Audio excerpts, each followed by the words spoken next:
Russia is now in control of Crimea, the peninsula, without firing a shot. The Chinese have weighed in on the matter. And if you know somebody who has a debit card for food stamps and they're not hungry, they might be using their food card to get themselves the munchies so that they're hungry again. This has something to do with marijuana. This is the voice of resistance. Standing for truth in the four corners of America. Fighting for justice on the frontiers of the culture wars. And turning resistance into an art form.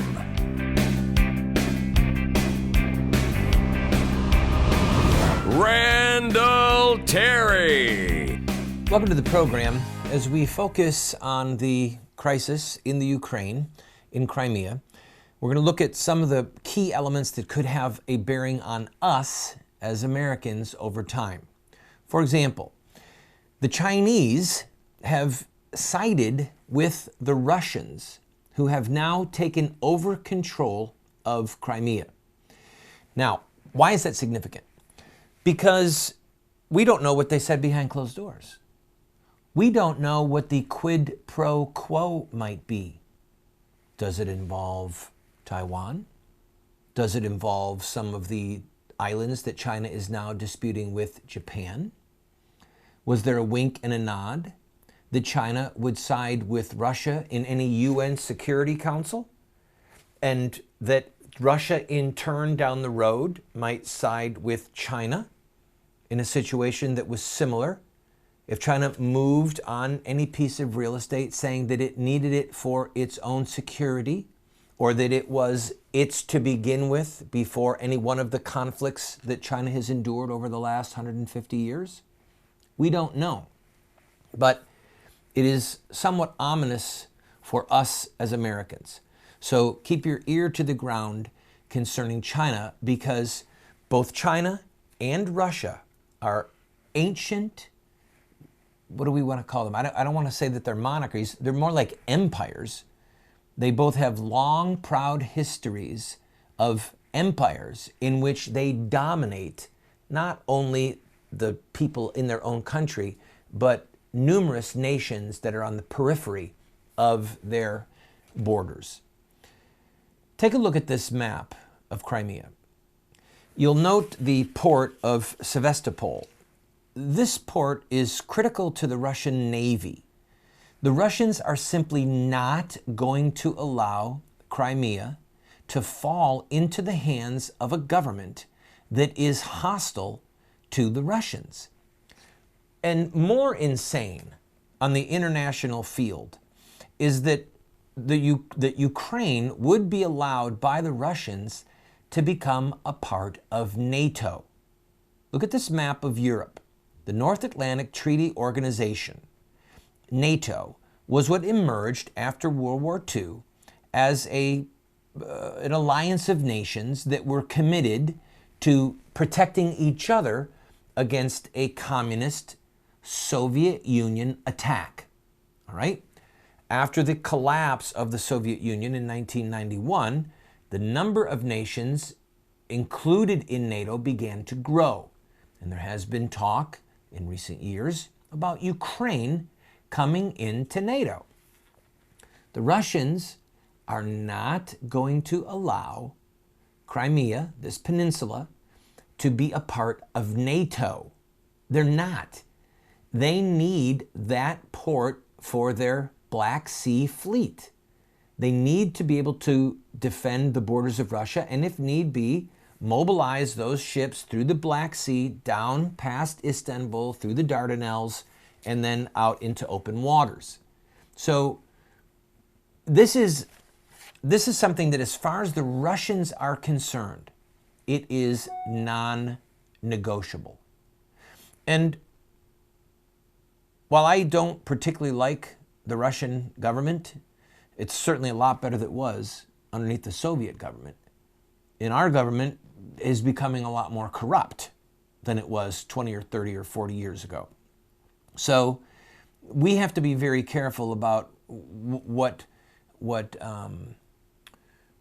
what moral outrage we share publicly, as I'm talking about our State Department, whether it's feigned or real. Because, for example, John Kerry is on his way to Kiev, all right? So by the time you watch this show, he will have been in Kiev, the capital of Ukraine, to meet with Ukrainian leaders. Kerry was on the weekend talk show saying that Putin's going to lose prestige. They just had a $60 billion extravaganza in Sochi, and this is going to hurt him on the international stage. I almost feel embarrassed for Kerry making these statements. Putin probably cares about his prestige on the international stage, but what he cares about more is a deep water port where his navy can come and go. If we were worried about our national prestige in certain situations, we would not have moved the way we have moved to protect our own security as a nation. So by John Kerry talking about this prestige, I think that Putin must almost be laughing. Putin and the Russian government care about two main things. One is their security, which includes the port that is on the coast of Crimea. And the second is gas, okay? They provide Europe with most of their natural gas. You can see the maps of these pipelines, all right? And so there are European countries that are expressing outrage over what Russia has done, but we're in the dead of winter. They need that Russian gas. So we're going to see how this all plays out. Thankfully, as of this point, while Russia is in control of Crimea, no shots have been fired.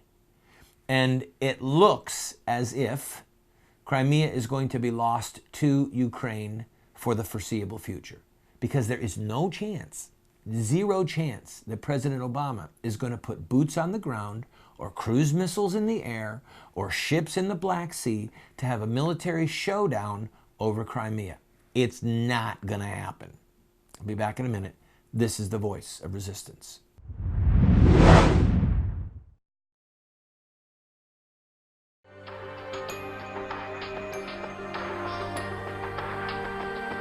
You have two choices. I mean, you can try to raise your children by design, or you will raise them by default. There are no perfect parents. We're going to get it wrong sometimes. If we have a plan, we've got a better chance of getting it right in the long run. There is something deep within the heart of every human being that longs for parental acceptance and approval. When does a boy become a man? Get a group of guys around and ask them that question. I don't think there's a certain age. Some men stay boys their whole life. I would say, 16, 18 years old. Wow, that's a good question. When they get bar mitzvah? Well, I think when he has a child. So I just became at 56, 56 years old. Without the power of the Holy Spirit changing us and giving us power over our sin, we can't hope to be the dads that our kids need us to be.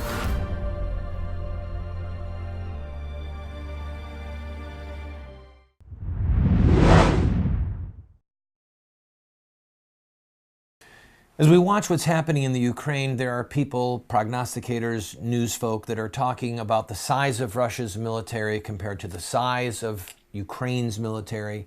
Russia has some 845,000 men in arms, but at least 220,000 of them are around the area where they could be mobilized quickly to go into Ukraine.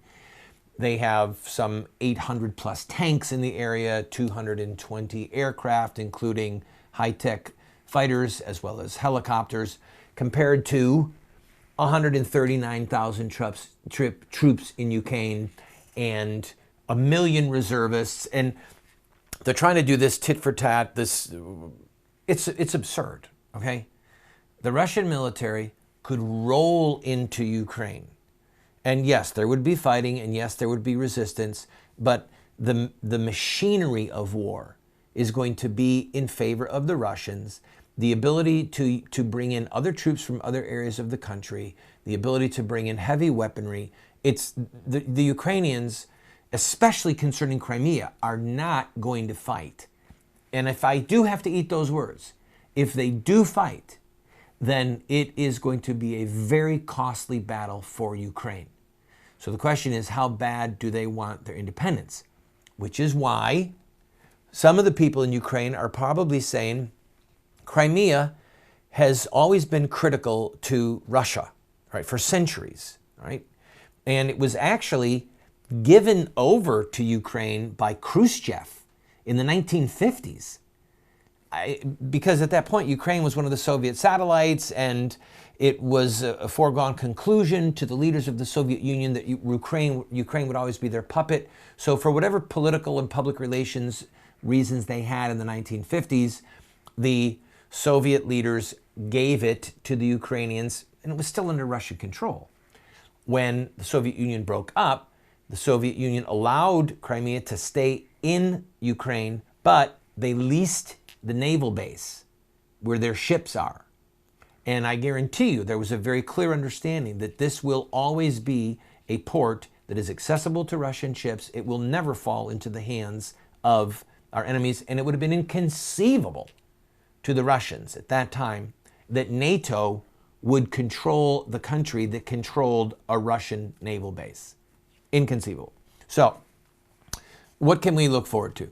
You may remember in 2008, there was a very quick war, about 5 days or so, where there were some regions in Georgia. You can see the map here.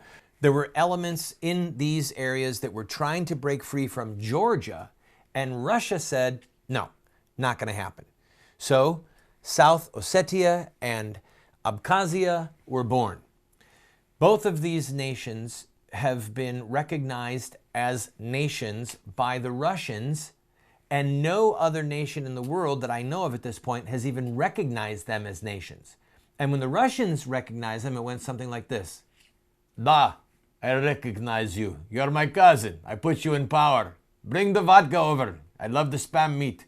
All right, I'm joking. Sorry. Couldn't resist a little humor.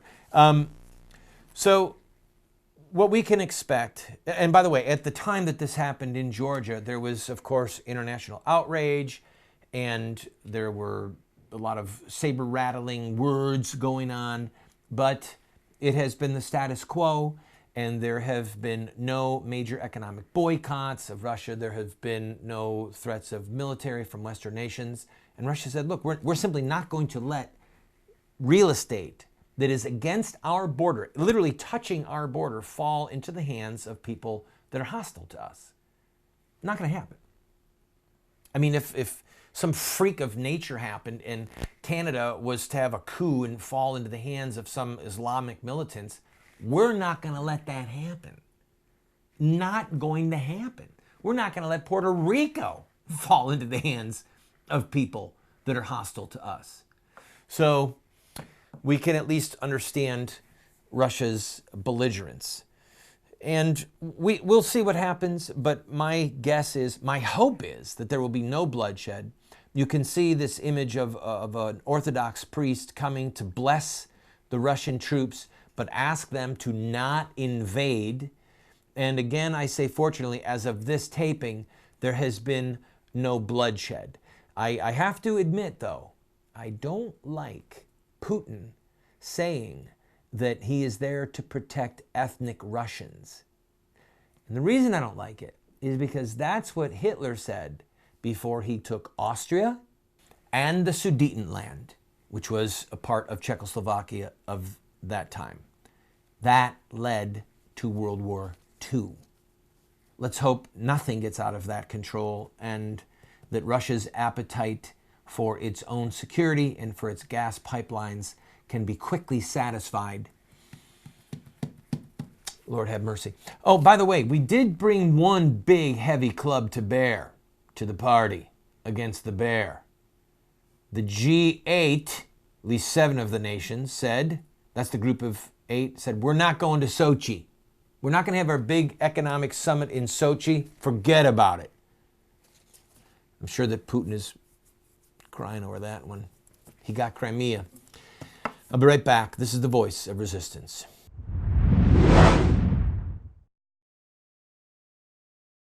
Do you want to have knowledge, wisdom, discernment?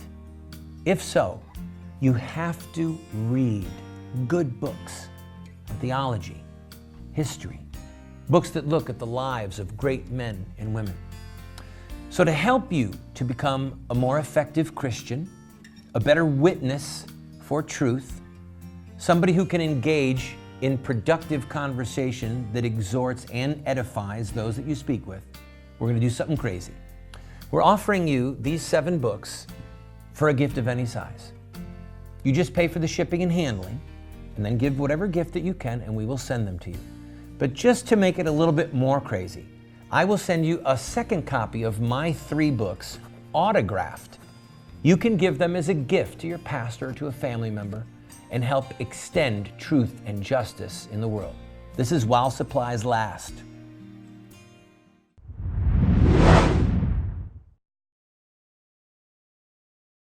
All right, let's go to happier topics, or perhaps more bizarre. Let's talk about the Oscars and marijuana. Well, if you saw the Oscars, it was almost a completely godless celebration until that man who was awarded Best Actor, Matt McConaughey. Yes, Matt McConaughey did the unthinkable. He publicly thanked God. And of course, he caught heck for it afterwards. There were people who were using all kinds of horrible language against him because we almost made it through one of these ceremonies without someone thanking God, and you ruined it. And other people are so happy that he did it. Leave it to the man to come up the second to last, the Best Actor, and he thanked God. My wife and I both felt like we had lowered our IQ to sit through a vast majority of the Oscars.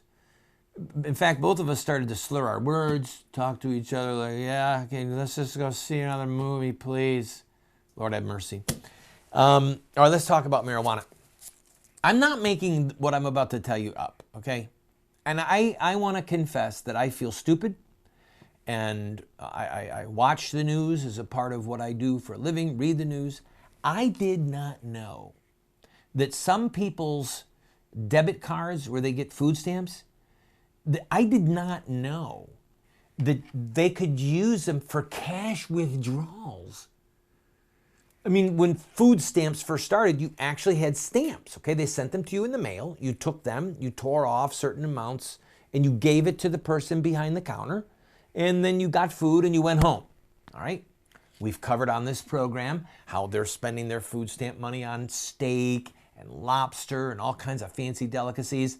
I thought that was a fairly significant abuse of the system. Ha! Little did I know.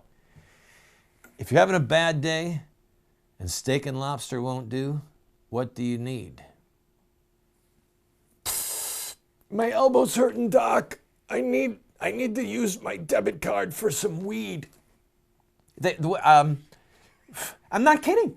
They're actually calling a bill in one of our legislative bodies, something about making sure that the welfare goes for needs, not weed.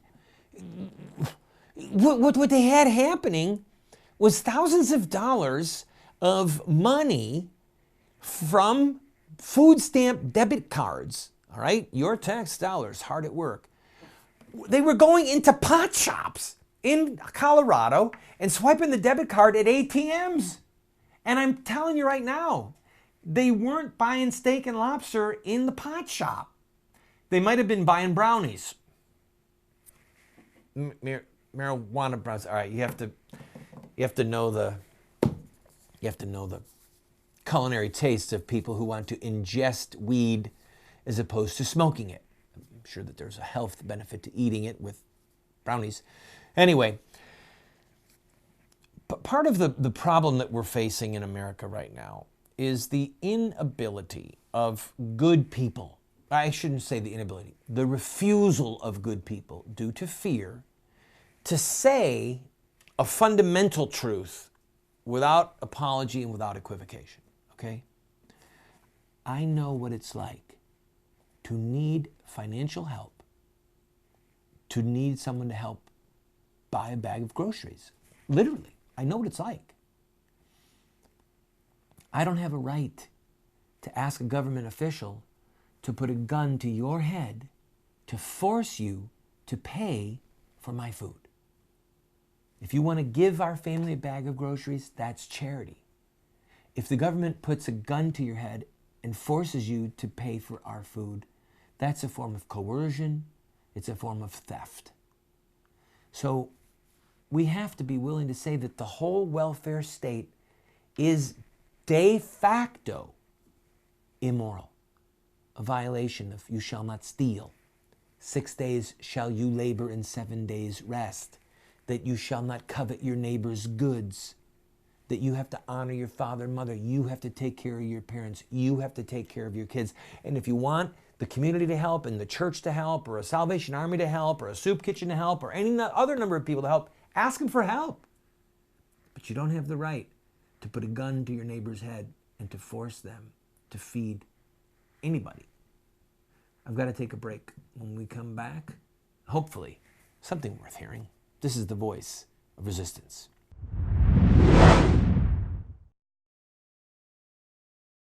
Do you want to get America out of the hands of wicked and unjust men and women who are destroying the republic before our eyes and put leadership back into the hands of righteous men and women so that we don't die as a nation? Well, you're talking about social revolution, and there are rules in social revolution. We can look at the victorious social revolutions of the past, such as the end of slavery, the end of child labor, women's voting rights, the end of segregation, and so much more, and learn from their victories. Look at their actions, their images, their rhetoric, their sacrifices, and their final fruit.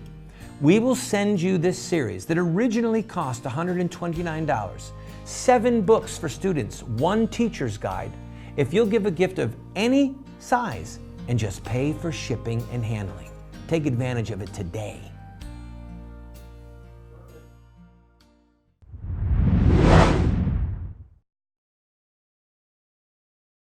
Now, did I hear Mr. Terry correctly that people can use their food stamp money to buy marijuana? Because up until that moment, I was opposed to food stamps. However, if I can have my marijuana and a brownie, in the best of both worlds, food and a mind-altering drug, well, at least I'm interested in discussing it. You might have heard, by the way, that the Girl Scouts instituted a policy where they would not allow Girl Scouts to stand outside of the medical marijuana dispensaries selling their cookies. Because people were coming out with the munchies and they were buying the Girl Scout cookies. I'm sorry for laughing. It's actually tragic. Some things you have to laugh about or you're going to cry. I want to leave you with a final word of encouragement and exhortation. We have, when I say we, I mean my genius, Lane McDonald. We have spent a lot of time producing materials over the years, and Lane has now gone above and beyond the call of duty to make them available to anyone who wants them, friend or foe, online. All of the books that I've written, the training series that I've done for television, they're all available online for free. And the reason is because there's so much mindless gibberish that is floating around out there while the country dies, that I thought that it might help you, might help your church, might help the republic to have people who were ingesting biblically sound and historically sound truth in the hopes of making them better men and women, and hence a force for righteousness and justice and life and liberty in the earth. So if it interests you in becoming a warrior for what is true and right and just, if you want to be a hero to your children, your grandchildren, to people whose lives you save, to a republic that's dying, please go to the website and take advantage. And finally, if you enjoy the show and you would like to help us financially, go to the website and make a contribution or send a check to the address you see on the screen. We are here in Memphis because my son is being treated for cancer at St. Jude Children's Hospital, and we are really in a pinch financially.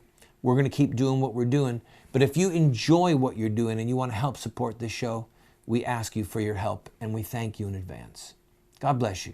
This is the voice of resistance.